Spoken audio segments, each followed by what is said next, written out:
নমস্কার। ঠাকুর মা স্বামীজি আর আমার গুরু মহারাজের চরণে প্রণাম নিবেদন করে শুরু করছি আজকের পাঠ।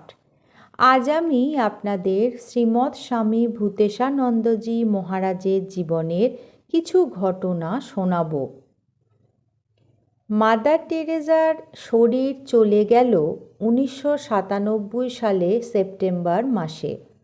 ব্রহ্মচারী ডাক্তার মহারাজ এসেছেন মহারাজকে দেখতে। জিজ্ঞাসা করছেন, মহারাজ কেমন আছেন? তখন স্বামী ভূতেশানন্দজি মহারাজ বলছেন, আর কেমন, আমি এখন মাদার টেরেজার পথের পথিক। আমি বললাম, তা কেন মহারাজ? মহারাজ চুপ করে রইলেন।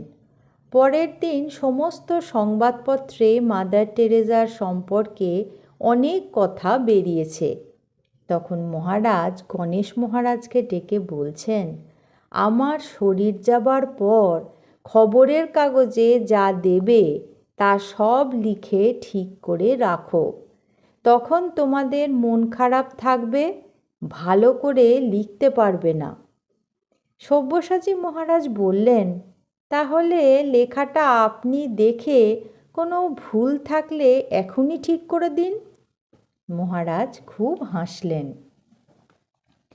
1989 সালের গোড়ার দিকে মহারাজ সংঘাধ্যক্ষ হয়ে বেলুড় মঠে এসেছেন। সেই সময় একদিন একজন ভক্ত বলছেন, মহারাজ খুব ইচ্ছা করছে আপনার একজোড়া পাদুকা চুরি করে নিই। তখন মহারাজ বললেন, ওসব তো এখন দরকার নেই, 9-10 বছর পরে লাগবে।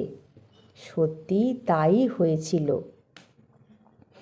জুন 1998 পাকস্থলী রক্তক্ষরণের পুনরাবৃত্তি হলে মহারাজকে কলকাতার কোঠারি মেডিকেল সেন্টারে ভর্তি করা হয়। চিকিৎসার পর দিন কয়েক গোল পার্কে রামকৃষ্ণ মিশন ইনস্টিটিউট অব কালচারে বিশ্রাম নিয়ে 1 জুলাই বেলুড় মঠে তিনি আসেন। এর আগে কখনো কখনো ভক্তরা তাঁকে শতায়ু হতে আবদার জানালে তিনি শুধু হেসেছেন। কিন্তু সেদিন বিকেলে যখন একজন অতি প্রবীণ সন্ন্যাসী মহারাজকে প্রণাম করে বললেন, মহারাজ আপনি শতায়ু হবেন, মহারাজ সঙ্গে সঙ্গে একটি সংস্কৃত শ্লোক আবৃত্তি করে বললেন, কালের গতিতে শতবর্ষ কি কিছুই নয়, সেই জন্য শতবর্ষ নিয়ে আমার কোনো আগ্রহই নেই।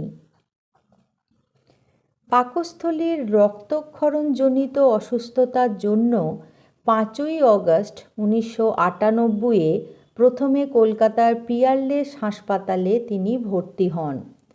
7ই অগস্ট অস্ত্রোপচারের জন্য তাকে কোঠারি মেডিকেল সেন্টারে স্থানান্তরিত করা হয়।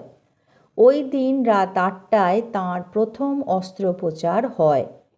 গত 2 দিন ধরেই পেটে অসহ্য যন্ত্রণা হচ্ছিল মহারাজের, কিন্তু তিনি নীরবে তা সহ্য করছিলেন। সেবকরা একসময় জিজ্ঞাসা করলেন, মহারাজ খুব কষ্ট হচ্ছে আপনার? মহারাজ শান্তভাবে বললেন, হ্যাঁ, পেটটা বড় কামড়াচ্ছে। তারপর সহাস্যে বললেন, দাঁত নেই তবু কামড়াচ্ছে। তিনি জানতেন ডাক্তার, সার্জেন, সেবক, মঠের কর্তৃপক্ষ সকলেই তাঁর জন্য উদ্বিগ্ন, কারণ এবার অস্ত্রোপচারে বিরাট ঝুঁকি নিতে চলেছেন সার্জেনরা। তবু সেই চূড়ান্ত উদ্বেগজনক মুহূর্তে প্রায় মৃত্যুর মুখোমুখি দাঁড়িয়ে এমন হাসি তিনি হাসতে পারেন যিনি নিজেকে চূড়ান্তভাবে ভগবানের চরণে সমর্পণ করেছেন। এই গভীর রসবোধ, এই চরম তিতিক্ষা, এই ধৈর্য ও স্থৈর্য তাঁর জীবনের প্রতিটি সমস্যা অথবা সংকটে অথবা শারীরিক চরম অসুস্থতায় ছিল তার স্বাভাবিক বৈশিষ্ট্য, তাঁর শরণাগতির একটি বর্ণনা। মহারাজ তখন বেলুড় মঠে। বিকেলে ভক্তদের প্রণাম হয়ে গেছে। তিনি হাঁটতে বেরোবেন, একেবারে রেডি। এই সময় গেলাম আমি। স্বামী রীতানন্দ বলছেন। মহারাজ রেডি হয়ে বসে আছেন দেখে বললাম, মহারাজ বেশ রেডি হয়ে বসে আছেন, এখন উঠলেই হয়। কথাটা শুনে মহারাজ বললেন, শুধু রেডি হয়ে বসে আছি না, বলো দিব্যি বসে আছেন। বলে বললেন, জানো সেই দিব্যি বসে আছেন এর ঘটনা? আমি জানি না বলাতে বলছেন, সে 20 বছর আগের কথা।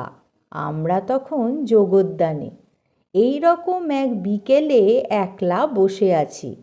একজন বুড়ো ভদ্রলোক সহসা এসে জিজ্ঞাসা করলেন, আপনার বয়স কত? আমি বললাম, 75 চলছে। শুনেই তিনি বললেন, 75? এই বয়সেও দেখছি দিব্যি বসে আছেন। ঘটনাটি বলে মহারাজ মুচকি হেসে বলছেন, ওই বুড়ো এখন দেখলে আমায় কি বলতো বলো তো? আমি বললাম, সে বুড়ো থাকলে তো সে হয়তো এতদিনে মরে ভূত হয়ে গেছে। মহারাজ বললেন, তা যা বলেছ। আজ এই পর্যন্তই। পরবর্তী পর্বে আমি আপনাদের এই রকমই কিছু ঘটনা স্বামী ভূতেশানন্দজি মহারাজের জীবনের পাঠ করে শোনাব। ঠাকুর, মা স্বামীজি আর আমার গুরু মহারাজের চরণে আপনাদের সর্বাঙ্গীন মঙ্গল কামনা করি। আপনারা সকলে ভালো থাকুন, সুস্থ থাকুন। নমস্কার।